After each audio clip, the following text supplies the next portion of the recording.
Welcome back to my channel. My name's Michael, and I want to talk more about my recent love for foreign films. And it is a topic that I definitely want to explore more on this channel and more in my life because it kind of invokes that same passion I have, that same feeling I have when reading great translated literature. And I feel like there's something to gain from watching films from around the world, experiencing people who have different lives, who have different experiences, and who have a different method of storytelling. It's one of the reasons why I got into translations. It's one of the reasons I'm getting into foreign film.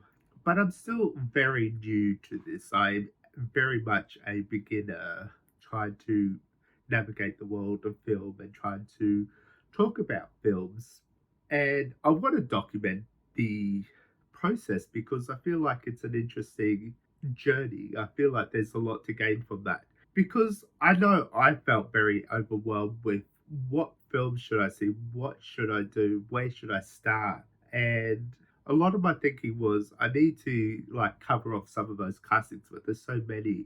I need to make sure I watch some of the more recent films as well. I need to make sure I am getting a nice variety of different films and different styles and different genres. And I asked people on Twitter and Instagram, and I got a lot of recommendations. I also asked Agnes from Beyond the Epilogue, who gave me the majority of the suggestions. And I created a list on Letterboxd, which I'll link below. And these are the films that were recommended to me. And I have started watching them. I've got about a quarter of the way through the list. It's 50 films there. And I thought I'd talk about that list today, but I also wanted to talk about the reason why I'm taking this journey and the reason why I'm documenting it. Like, I like watching films. I like going to the cinema and just watching some great storytelling. And I feel like the majority of the English speaking films that are being released is often disappointing. I feel like maybe it is just a major influx of stuff that they're trying to sell, the reboots, the franchises, the superhero films, and it's all about making money. But I feel like with the foreign films, it's less about the money and more about the art. And that's probably because they do have their share of those mediocre money making films.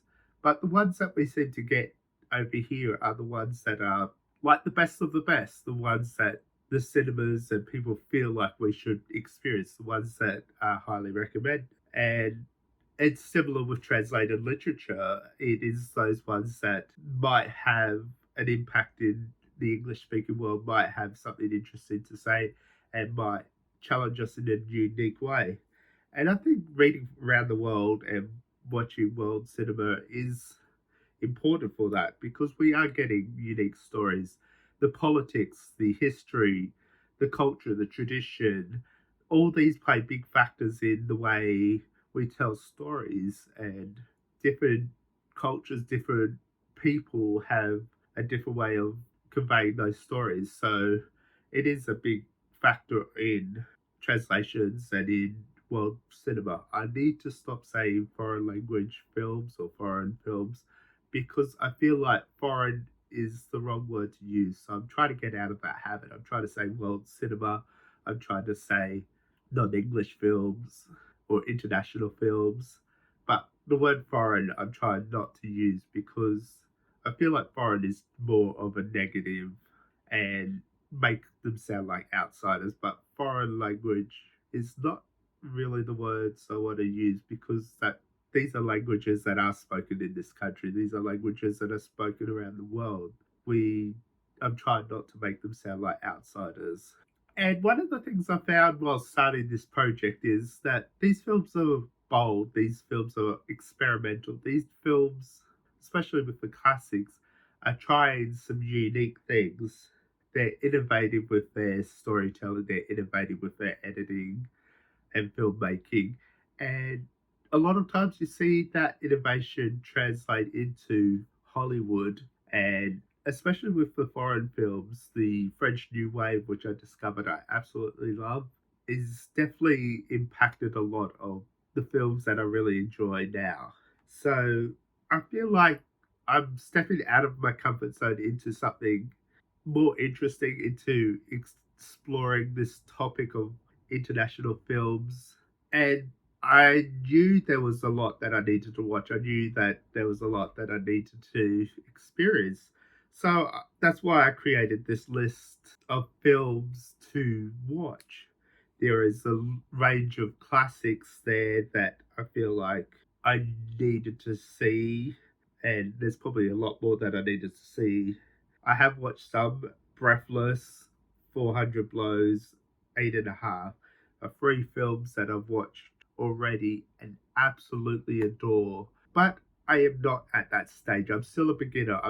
not ready to try and review those films because I feel like those films, particularly Eight and a Half, would be a very difficult film to review and to dissect. So Eight and a Half, I'll probably have to watch a few times and need to practice talking about films before I review. I've watched some newer films like Roma, Raw, which is a French horror film, and City of God, which I absolutely love that film, City of God. If you've not seen it, I highly recommend it. And there's a heap other films that I need to watch.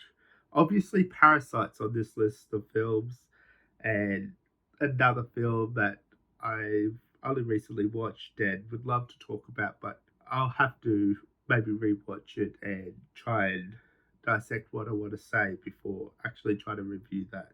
But I think this is a great way for me to start off with. I, as I said, I'm planning to watch all 50 films, and there are some great ones here.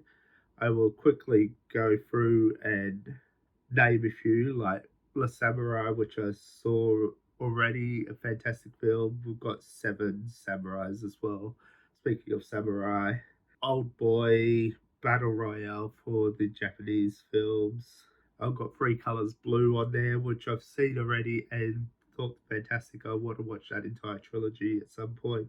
Cinema Paradiso, which I saw already and absolutely love. Pan's Labyrinth, which is a well known one. Intouchables is a film that I feel like I should have seen already. Blue is the Warmest Color, The Square, Breaking the Waves, The Lives of Others, Fitzcarraldo, Solaris. There are just so many films here. Well, there's 50 films, obviously. And I really appreciate the selection because I feel like, especially with Agnes, when she picked films, I think she picked films that she thought I might find interesting and might enjoy. And then everyone else has picked films that they've loved and thought I should at least check out. So, as I said, this list will be in the description below, and I'm just doing this as a introduction kind of thing to a project of watching international cinema. And I have seen a few of these, so maybe I'll talk more about them in great detail. Maybe I'll divide it into four and say these are the first quarter of the films I've seen, and so on. I don't know how I will approach keeping you updated with this.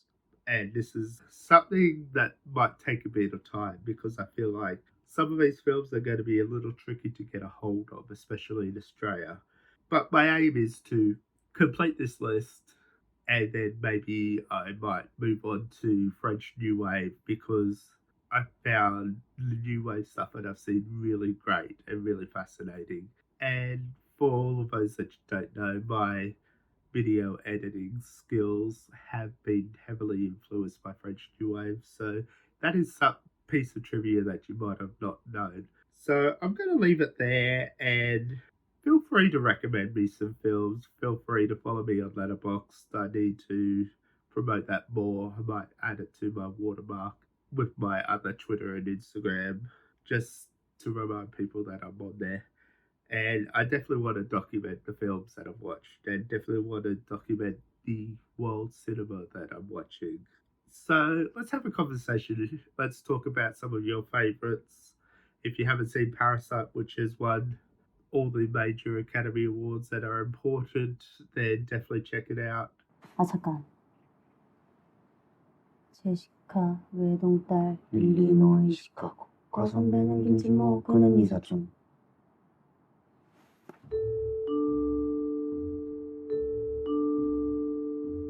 I highly recommend it. I highly recommend his other film, The Host, if you haven't seen it. It's a very interesting film about the environment and stuff like that. I'm going to leave it there. Follow me on Letterboxd, as I said. Subscribe, like the video, leave a comment, and all that stuff. And I will do more film videos. I am still trying to work out the best way to do my review on Midsummer. I've been talking about this for a while. I definitely want to review Midsummer. I don't know if I've got the skills yet, so I just maybe I need to reset, take a new approach to this, and then build my skills up to what I want.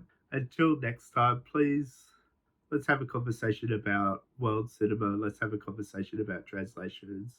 Anything really. Let's read the world, explore the world with cinema, and learn from our history and the history of others. And thank you for watching. Goodbye.